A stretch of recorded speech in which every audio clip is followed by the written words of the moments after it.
Lesson 1. Communication and Social Exchanges. Welcome to your first lesson for the MATSEC SEC French exam. This exam contains 100 multiple-choice questions, and mastering everyday communication is essential.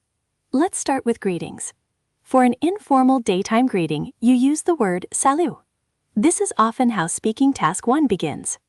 When extracting basic personal details, you might read or hear the phrase Je m'appelle, followed by a name, which is the standard self-introduction.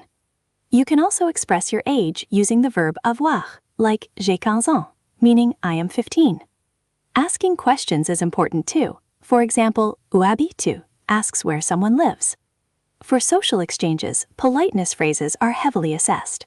To say thank you very much, use merci beaucoup. If you need to apologize briefly, say pardon or je suis désolé, which covers both spoken and written reactions. To politely decline an offer, a simple non merci is perfect.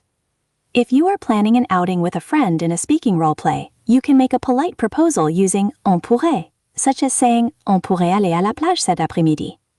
Written interactions often involve short messages confirming a meeting time and place, like an SMS saying OK à 18h devant le cinéma. Finally, when it is time to part ways, the phrase à demain literally means until tomorrow, serving as a standard farewell.